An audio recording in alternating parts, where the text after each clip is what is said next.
యెషయాకి చెప్పాడు, వెళ్ళి అతను ఏడుస్తున్నాడు, బాధపడుతున్నాడు, ఆయుష్ ఇచ్చానని వెళ్ళి చెప్పమని చెప్పాడని. అప్పుడు మరలా తిరిగి వచ్చిన తర్వాత దిగిపోయినటువంటి కాలము వెనక్కి రప్పించి 10 మెట్లు వెనక్కి వచ్చిన తర్వాత గడియారము, అప్పుడు మనం వెళ్ళి హిజ్కియా మంచి ఛాన్స్ కొట్టేసి పో అని ఎన్ని సంవత్సరాలు ఆయుష్ ఇచ్చాడు?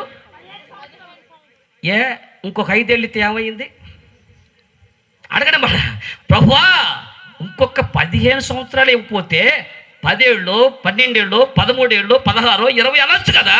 కానీ 15 సంవత్సరాలు మాత్రమే ఆయుష్ కాలాన్ని ఎందుకు ఇచ్చాడు? కాబట్టి ఇక మీరు అర్థం చేసుకుని నేను చెప్పే పనినండి. ఇప్పుడు మనకు వాక్యం అయితే అది కాదు కాబట్టి దాని గురించి చెప్పట్లేదు, ఆలోచించండి. తిరిగి ఒక మనిషి చచ్చిపోతాను ఎందుకు చెప్పాడు? అందులో 15 ఏళ్ళు మాత్రమే ఆయుష్ ఎందుకు ఇచ్చాడు? అయితే ఆయుష్ ఇచ్చాడు కాబట్టి నువ్వు ఇక్కడ ఇబ్బంది లేదని చెప్పి అన్నాడు. ఆ తర్వాత కథ ఏంటంటే, ఇప్పుడు ఆయనకి వ్యాధి పుట్టింది, పుండు పుట్టింది. ఆ పుండు మీద ఇక్కడ యెషయా వచ్చి అని ఊదాడా? ఏం చేశాడు? ఎందుకు ఊతేనో చెయ్యేస్తేనో తగ్గిపోయేటువంటి కదా. అలాంటప్పుడు ఒక ప్రవక్త చెయ్యేస్తే కూడా తగ్గిపోతుంది, ఒక ప్రవక్త తచ్చిన అనగానే కూడా తగ్గిపోయినాయి, ప్రవక్త ఊదితే కూడా చాలా తగ్గిపోయినటువంటి సందర్భాలు బైబిల్లో ఉన్నాయి. అలాంటప్పుడు అలా అనుకోకుండా ఈ రోజున అంజూరపు కాయలు తెప్పించి వాటిని ముద్దగా చేసి ఆ గాయం మీద కడితే గాయము మానిపోయింది, అతను ఆరోగ్యవంతుడు అయ్యాడు. అంటే దీన్ని బట్టి దేవుడు మనకి ఇక్కడ ఒక పాఠాన్ని నేర్పడానికి ముందుగానే చేసింది ఏంటంటే, అంజూరు పండ్ల కాయలు అన్నీ కూడా కలిసి ముద్దగా చేస్తే ఎంతటి వాడి గాయానైనా స్వస్థపరచగలుగుతాం. దేవుడి స్తోత్రం కలుగునుగాక. అంటే ఇప్పుడు నిజమైన అంజూరపు చెట్టు అయితే మనకి ఏ గుణం కలిగి ఉండాలి? ఏ గుణం కలగాలి? ఎదుటివాడి గాయాలు కట్టేదానిలాగా ఉండాలి, ఎదుటివాడి గాయాలు కట్టేవాడి కూడా తప్ప ఎదుటివాడిని గాయం చేసేవాళ్ళలాగా ఉండకూడదన్నమాట. ఇప్పుడు మనం చెబుదాం, మనమైనా ఈ అంజూరపు చెట్టుని మనము జనాలు గాయం చేస్తున్నావా, గాయాలు పూడుస్తున్నావా? మాట్లాడాలి. ఇప్పుడు తల్లిగా నువ్వు ఎదుటివాడిని గాయాలు ఏ మాట పెడతాబడ గుండెల్లో గాయాలు చేసి ఎంతోమందిని ఎన్ని గాయాలు చేస్తున్నామండి, ఎన్నో గాయాలు చేస్తున్నాం కదండి. నేను చెప్తాను, అద్భుతమైన మాట సందర్భాన్ని బట్టి కూడా ఏడ కూడా అవకాశం ఉంది కాబట్టి చెప్తున్నానండి. అత్యధికంగా తల్లిగా ఎవరిని పెడితే మాట సూటిపోటు మాటలే. లోకం కొట్టాలంటే, లోకం మనిషి చంపాలంటే కత్తులు, కరాటాలు, చాకులు, బరాటాలు కావాలి. అదే క్రైస్తవ లోకంలో ఒక మనిషిని చంపాలంటే పాఠశాల కదండి. మన మాటలతోనే తల్లిగా మన క్రియలు ఎలా ఉండాలంటే, నువ్వు నేను అంజూరపు చెట్టు నిన్ను చూసి నేర్చుకోండి అన్నాడు. ఏమి నేర్పుతున్నావు? మన క్రియలన్నీ కూడా కలిపితే మన ఊర్లో ఎవరికైనా గాయం అయితే, ఎవరైనా గాయాల పాలైతే వాళ్ళ గాయాన్ని కట్టాలి తప్ప ఆ గాయాన్ని మనం తల్లి దేవుని నమ్ముకున్న కానుంచి ఎంతోమంది గాయం చేస్తారో తెలుసండి, ఎన్ని మాట్లాడారో తెలుసండి. అద్భుతమైన మాట చెప్తాను కదండి. అసలు అత్యధికంగా మన సంఘాలు ఆడోళ్ళు ఎక్కువ ఉంటారు, మగవాళ్ళు తక్కువ ఉంటారు. ఎందుకు చెప్పండి? అది కూడా నువ్వే చెప్పు, ఇన్ని చెప్పినాడు చెప్పలేవేంటి? వింటున్నావుగా చెప్పు. మీరు ప్రాక్టికల్గా అవునో కాదో మీరు చర్చించుకోండి. అత్యధికంగా నాకు తెలిసినంత వరకు, నేను ప్రాక్టీస్ చేసినంత వరకు అధిక శాతం మన సంఘాలు ఎక్కువ ఆడవాళ్ళు, మన సంఘాలు కాదు అత్యధిక సంఘాలు ఆడవాళ్ళు ఎక్కువ ఉంటారు, మగవాళ్ళు తక్కువగా వస్తూ ఉంటారు. ఎందుకంటే ఆ వచ్చే 4-5 మగవాళ్ళు అయినా కూడా శాంత కొత్తగా మందిరం ఎవరైనా వస్తున్నారు అనుకోండి, వచ్చి కూర్చోలేరు.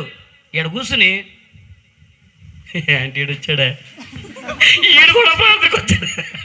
అందుకది అక్కడ కరోనా వచ్చిందే. ఏమిటి మేము ప్రార్థన కొద్ది కరోనా వచ్చిందా? అసలు రావట్లేదు అని బాధపడతాను. ఎట్ట కూడా సువార్తిని ఎవరో పెద్దలు వస్తున్నారే అనుకోండి, రాగానే కలక ఛాన్స్ ఇచ్చా. అసలు మీరు అసలు వచ్చి కూర్చున్న కానించి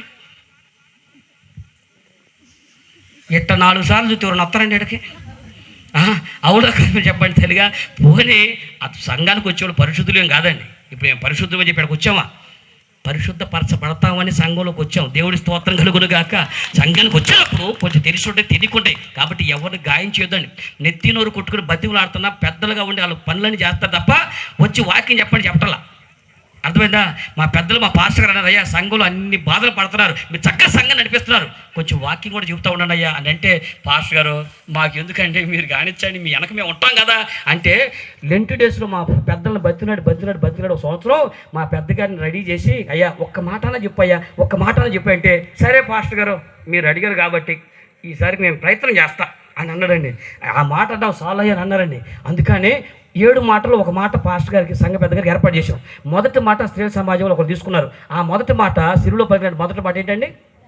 తండ్రి వీరేమి చేస్తున్నారో వీరెరుగురికి వీరిని క్షమించడానికి వాక్యం ఉంది కదండి. రెండో మాట ఈయనకేమి ఇచ్చారు? నువ్వు నాతో పాటు పరదేశకు వస్తామన్నారు. బాగా ప్రిపేర్ వచ్చారండి. ఎదురుగా చూస్తున్నారు. ఈ మాట్లాడే మాట అంతా శ్రద్ధగా ఆలకించేటప్పుడు ఆయన రెండో మాట చెప్పేటానికి ఆయన వెళ్ళి రెండో వందనాలయ్యా అని కంగారు ఉంటుంది కదండి కొత్తగా వచ్చినప్పుడు. యేసు ప్రభు స్త్రీలో పలికినటువంటి రెండో మాట, తండ్రి వీరు ఏమి చేయించడం వీరు ఎరుగును కనుక వీరిని క్షమించండి అని ఆమె చెప్పిన మాట విని ఉండి అదే మాట చెప్పాడు. గబక్కన అనే కానీ ఎదురుగా ఉన్నటువంటి మన వ్యాఖ్యగా, ఒరే బావా ఎందుకని మా అక్కడికి వాక్యమా అవునండి. మళ్ళీ ఎవరైనా వస్తారండి అడి చెప్తే ఏమో ఇప్పుడు మేము ఏమైనా వాక్యం మీకు చెప్పటానికి ఏమైనా పరలో కూడా ఏమంటేమో దూకేమో అక్కడ తెచ్చాక ఎడకొచ్చాం. ఇప్పుడు మేము ఆడకూర్చుని అక్కడ వాక్యం విని పెద్దోళ్ళు చెప్తా ఉంటే ఇన్ని తెలిసి తెలియక మేము మాట్లాడే మాటల సంఘాలు సేవకులు ఇలాంటి మిత్రులు అభిమానించి మీరందరూ కూడా నా తొలినాల్లో ఎంతమంది ఆదరించారు. నేను వచ్చిరాని మాటలు ఏం చెప్పి నాకు తెలుసు. అయినా సరే నేను ఏం మాట చెప్పినా శబాష్ భలే చెప్పేవారు అని అప్రిషియేట్ చేసి మన సంఘాలన్నీ కూడా ప్రోత్సహించి పెద్దోళ్ళు ప్రోత్సహించి చిన్నతల 19 ఏళ్ళ వచ్చిన వాక్యం చెప్తా ఉంటే శబాష్ రా కుర్రోళ్ళందరూ రోడ్ల మీద ఎట్టబట్ట తిరుగుతూ ఉన్నటువంటి దినాల్లో దేవుడు కూడా బతుకుతున్నావు తెలిసి 4 మాటలు చెప్తున్నానని శబాష్ అని మన పెద్దలు మన సంఘాలు ఇలాంటి మీరు అందరూ ప్రోత్సహిస్తే ఈ రోజున ప్రపంచంలో 7 దేశాలకు సువార్తికుడిగా వెళ్ళగలిగాం. దేవుడి స్తోత్రం కలుగుడుగా. సింగపూర్, మలేషియా లాంటి దేశాలకు కూడా సువార్తను తీసుకుని వెళ్ళగలిగే కాళ్ళకి వచ్చామంటే అక్కడి నుంచి రాలేదు తల్లి, ఎక్కడి నుంచి వచ్చాం. కానీ కపక్కన ఈ మాట అనేస్తారండి, అంతులు అక్కడ వెళ్ళిపోయి బైబిల్ ఆడ పెట్టి. కాబట్టి సగం మీరే గుచ్చి పొడవబాకని తల్లి చెబుతున్నా. మన ఊర్లో జనమందరూ గాయాలు చేస్తుంటే జనమందరూ గుచ్చి పొడుస్తూ ఉంటే వీళ్ళకి అప్పులు పాలైపోయారు, వీళ్ళు తిప్పలు పడుతున్నారు, రోగాలు పాలైపోయారు, కుటుంబం నెమ్మది లేదు అని ఊరందరూ గుచ్చి గాయాలు చేస్తూ ఉంటే చెప్పుకోవటానికి ఇక్కడికి వస్తామక్క. దేవుడు సంఘానికి వచ్చి అయ్యా గాయాలు చేస్తున్నారయ్యా, నేను కావాలని అప్పులు చేయలేదన్నా, ఏదో సాధిద్దామని వ్యవసాయం చేశాడన్నా, వ్యవసాయం అప్పులైంది. ఆ అప్పులైంది నేను బాధపడితే కుటుంబం అప్పుడు పడితే గాయాలు పడతా ఉంటే జనాలు అక్కడ బయట అయిన గాయాలు చెప్పుకుందామని సంఘంలోకి వచ్చి అయ్యా నేను అప్పులు అయిపోయాను, జనం ఇలా అంటున్నారు, నేను తిప్పలు పడుతున్నాను, ఇదిగో కుటుంబం రోగాలపై అయిపోయిందని సమస్యలు చెప్పుకోవటానికి ఎడకొస్తే, గాయాలు బయట వాళ్ళ చేతలు చెప్పుకోవడానికి ఎడకొస్తే ఇక్కడ కూడా గాయం చేస్తే ఇంకెక్కడ చెప్పుకుంటారక్క? ఊరోళ్ళు గాయం చేస్తే చెప్పుకోవడానికి సంఘం ఉంది, కానీ సంఘం కూడా గాయం చేస్తే ఎవరు చెప్పుకుంటారు? వెళ్ళి ఎవరితో చెప్పుకుంటారు? తల్లి చెల్లి అన్న నిజమైన అంజూరపు వృక్షాలు అయితే, నువ్వు అంజూరపు చెట్టు అయితే ఎలా సూచన తెలుసా? నిన్ను చూసి నేర్చుకోండి అని అన్నాడు. అంజూరపు చెట్టు చూసి నేర్చుకోండి, చావలి సవార్తకు లోతుల సంఘం చూసి నేర్చుకోండి, పని చేపల్లి సంఘం చూసి నేర్చుకోండి అని మనల్ని చూసి నేర్చుకోండి అని చెప్పాలంటే మనము గాయాలు చేసేవాళ్ళ కాదు, గాయాల పాలైనటువంటి వారిని మన క్రియల ద్వారా కట్టేవారిగా ఉండాలి. దేవుడి స్తోత్రం కలుగును గాక. ఎవరు ఎంత గాయాల్లో ఉందా, అక్క కుటుంబం ఇలా ఉందా, అక్కడికి ఇలా ఉందా, ఏం పర్వాలేదు అక్క, మేము ఉంటాం, నీకు సహాయం చేస్తామక్క, నీకు నేను తోడుంటావు తల్లిగా, ఏం పర్వాలేదురా, కుటుంబం ఎలా ఉందా, మనం ఉన్నాంరా, మనం ప్రార్థన చేద్దాం తమ్ముడా చెల్లి, నీ కుటుంబం వచ్చిందా, గాయమయ్యా, కుటుంబాల పరిస్థితులు బాగాలేదా, ఏం పర్వాలా, ఇన్ని సంవత్సరాలు సహవాసం చేశాం, మేము ఉన్నాం, మనందరం కలిసి ప్రార్థన చేద్దాం అని అంజూరపు కాయలన్నీ ముద్ద చేస్తే ఆ గాయం మాని ఒక రాజుకే ప్రశాంతమైన జీవితం రాగలిగింది. దేవుడి స్తోత్రం కలుగును గాక. ఎజికియా యోధా రాజుని ప్రశాంతంగా ఆరోగ్యం ఇచ్చి దీర్ఘాయుష్ ఇచ్చింది. ఎవరో తెలుసా అండి? ఇప్పుడు చెప్తాను.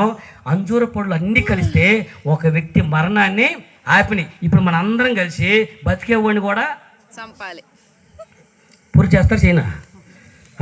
చక్కగా హాయిగా బతికేటువంటి వాళ్ళని నేను చెప్తాను. సందర్భాన్ని బట్టి యథార్థమైన మాటే, కానీ దాంట్లో చెప్పాక పేరు ఎడిట్ చేసేస్తారండి. చక్కగా కుటుంబంలో 4 అన్నదమ్ములు, మంచి కుటుంబ వ్యవస్థ ఉన్నటువంటి ఒక వ్యక్తి ఓ రోజున ఆత్మహత్య చేసుకుని చనిపోయాడండి. చనిపోతే ఆ కుర్రోడి దగ్గరకు వచ్చి వాళ్ళ అన్నలో వాళ్ళ అక్కలో ఎంత ఆర్భాటం చేసి తెచ్చండి. చనిపోయిన వ్యక్తి కోసం 2 లక్షలు ఖర్చు పెట్టి ఆర్భాటం గొప్ప దినమే చేశారండి. చేసి మా తమ్ముడు ఎట్ట బతికాడు మా మధ్య అన్నారండి. 50,000 ఖర్చు పెట్టి సమాధి కట్టించారండి. మొత్తం ఖర్చు ఎంత చెప్పండి? 2 లక్షలేమో భోజనాల ఖర్చులు, పాంప్లెట్లు, డెకరేషన్లు అన్నీ చేశారు. 50,000 పెట్టామో సమాధి కట్టారు. మొత్తం కలిసి 2,50,000 పెట్టి ఆర్భాటం చేశారు. ఇక దినం అయిపోయిన తర్వాత ఈపు బంతి తినాలిగా. ఈవి బంతి కాదు, వీపు వాళ్ళ బంతి అంటారు కదండి. వాళ్ళంటే వాళ్ళకి బావ బామ్మతో అనుకుంటే తింటారు కదండి. అదొక శుభంగా, ఏదో అది మందో కాదు తెలియదు, కానీ మొత్తానికి ఉండి అందరు కలిసి ఒక నాటుకోని కోసం తింటారు కదా. ఆ రోజున అందరూ అడుగుచి వెళ్తా ఉంటే ఆడి డైరీలో చూశారు. ఆ డైరీలో వీడు చనిపోయే ముందు ఒక లెటర్ రాసి చచ్చిపోయాడు. ఏం రాశాడు తెలుసా అండి? అరే నేను 40,000 రూపాయలు అప్పు చేశాను, అప్పు తీర్చలేక ఆత్మహత్య చేసుకుంటున్నాను అని రాశాడు. ఇప్పుడు మీరు చెప్పండి, చనిపోయినటువంటి వ్యక్తి ఎంత అప్పు అయింది తెలుసా అండి? 40,000 అప్పు. కానీ దినానికి ఎంత ఖర్చు అయిందండి చెప్పండి? దినానికి ఎంత ఖర్చు పెట్టారు? చచ్చిపోయిన కారణం ఏంటి తెలుసా అండి? అతడు బతుకున్నప్పుడు అప్పుడు వ్యవసాయం చేసి నష్టాలు వచ్చి బాధపడతా ఉంటే అన్నల దగ్గరికి ఆశ్రయం అడిగాడు.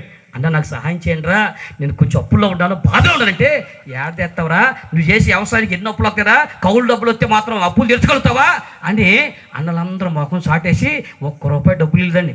ఆడపిల్లలు కూడా అడిగాడు, అమ్మాయి సహాయం చేయండి అక్క, నాకు సహాయం చేయండి అంటే, ఏడ్రా నీ కష్టార్జిత అన్నాళ్ళు మీ ఆవిడ చీరలు కొనిచ్చినప్పుడు తెలీదు, ఇప్పుడు మా సొమ్ము కావాలంటారు, మా సొమ్ము అని ఆడపిల్లలు తిట్టారు.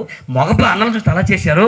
చివరి భార్య వచ్చి దగ్గరికి అడిగితే అప్పులు ఇచ్చిన పని కట్టుకుని వాళ్ళ ఆవిడ ముందు అడుగుతూ ఉంటే ఈవిడంటది, ఏమయ్యా మీ అన్నలు బాగా సంపాదించారు, మీ అక్కలు బాగా సంపాదించారు, నీ బతుకు అప్పులు పాలు చేశావు, నీకు ఒక కాపురం, నీకు ఒక భార్యనని భార్య మాట మాట్లాడితే గుచ్చి పొడుస్తూ ఉంటే అది తట్టుకోలేక చివరికి ఉత్తరం రాసి చచ్చిపోడండి.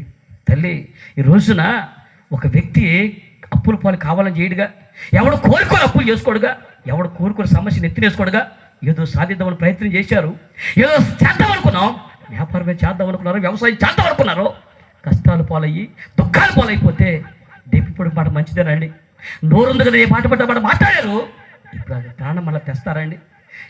చనిపోయిన తర్వాత 2.5 లక్షలు పెట్టి దినం చేసే బదులు నీ ఆర్భాటాలు నీ బడాయిలు చాటుకోవడానికి లక్షలు ఖర్చు పెట్టావు. అదేదో బతికొండగా మన సహోదరు 10,000 ఇస్తే బతికి బాగుండేవాడు కదండి. కాబట్టి తల్లిగా మన క్రియలు ఎదుటి చంపేలాగా ఉండకూడదు, బాగు చేసేది ఉండాలి. అది లోకు సంగతి మనకు అనవసరం. నిన్ను నన్ను అంటున్నాడు, అంజూరపు చెట్టు చూసి నేర్చుకోండి అని అన్నాడు. ఏమి నేర్చుకోవాలంటే మన ప్రాంతంలో ఎవరు కష్టాల్లో ఉండా మనం అందరం వారి గాయాలు కట్టేవారిగా ఉండాలి. దేవుడి స్తోత్రం కలుగును గాక. ఇప్పుడు అడుగుదాం, అంజూరపు చెట్టు చూసి ఏమి నేర్చుకోవాలి? అంజూరపు చెట్ట నిన్ను నాతో పోల్చాడు దేవుడు, నిన్ను చూసి ఏమి నేర్చుకోవాలి అని అంటే, అంజూరపు చెట్టు అంటది, నేను ఊరోళ్ళ పాపాన్ని నడి రోడ్డు మీద పెట్టను, పాపం చేసిన వాడి పాపాన్ని కప్పి దేవుడి సన్నిధికి అప్పగిస్తారు తప్ప నేను 10 మందిలో పెట్టను. ఇక మీదట మనం చేయవలసిన అలవాటు ఏంటంటే ఊరిలో పాపాలు 10 మందిలో పట్టబయలు చేసే ఉద్దేశం మంచిది కాదు. మనకి ఎన్నో తెలియచ్చు, కానీ వాళ్ళ అవసరమైతే వాళ్ళనే గద్దించండి. పర్సనల్గా వింటారు, లేకపోతే దేవుడికి అప్పగించి ప్రార్థన చేద్దాం తప్ప ఒక ఆడపిల్లైనా మగపిల్లడైనా మరి ఎవరైనా ఒకళ్ళ పాపలు ఊరందరికీ ప్రచారం చేసే వాళ్ళగా మనం ఉండొద్దు. ఒకటి. రెండోది, కోపం వచ్చి మళ్ళీ జీవితం మొదటి నుంచి జీవితం మొత్తం దెబ్బకి ఎత్తపడతారు మీరే. రెండవది, అంజూరపు చెట్టు ఇప్పుడు లక్ష్యం ఏంటంటే, నీ వచ్చి మా మీద పెత్తనం రాజుగా చేయమంటే ఏమంది? నేను కాబట్టి అంజూరపు చెట్టు పెత్తనాలు చేయదు, పరిచయం చేస్తుంది. అంజూరపు చెట్టు నేను అటు ఇటు ఊగుటకు నేను రాను అంది. అంటే అటు ఇటు ఊగేటువంటి వరకు చెప్పాను. మన వాళ్ళ మీద వీళ్ళ మీద నిజమైన అంజూరపు చెట్టు అయితే మనం చూసి ఏమి నేర్చుకుంటే మనం చాడీలు చెప్పేవాళ్ళం ఉన్నాం. అవసరమైతే విన్న వాక్యాన్ని ఎక్కడి నుంచి ఆడ చెబుతామే తప్ప వాళ్ళ మాటలు వీళ్ళ మాటలు వాళ్ళకి చేర్చి ఆ కొంపలు ఈ కొంపలు చిచ్చులు పెట్టే లక్షణం అంజూరపు చెట్టుది కాదు. అట్లా రెండోది, తప్పు పని చేయడానికి అటు ఇటు చూస్తారు, పాపం చేసేవాళ్ళు ఇటు అటు చూస్తారు. కాబట్టి అలా పాపం జోలికి నేను పోను. నిజమైన అంజూరపు చెట్టు అయితే బాధ్యత మర్చిపోదు. కాకి కుటుంబాన్ని సొంత ఒక కాకిని వదిలిపెట్టి వాడిని వదిలిపెట్టి తిరిగినట్టుగా కృతజ్ఞత లేనటువంటి బ్రతుకు, బాధ్యత లేని బ్రతుకు, అటు బుద్ధి ఇది అంజూరపు చెట్టుకి లేదు. అంజూరపు చెట్టు బాధ్యతగా ఉంటుంది.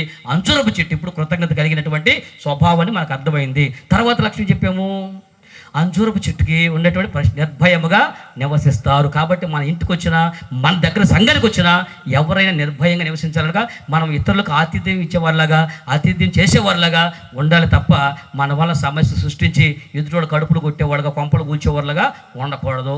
4వ విషయం చెప్పే చివరిది, అంజూరపు చెట్టు యొక్క మొద్దుతో అవి అన్ని కలిసి స్వస్థత పరిచింది. కాబట్టి మన గాయాలు కట్టేవాళ్ళ ఉండాలి తప్ప గాయం చేసేవాళ్ళగా ఉండొద్దు. ఇక మీదట మన మాటలు ఎవరిని గాయం చేయొద్దు, మాటలతోనైనా ఎవరిని గాయపరచొద్దు.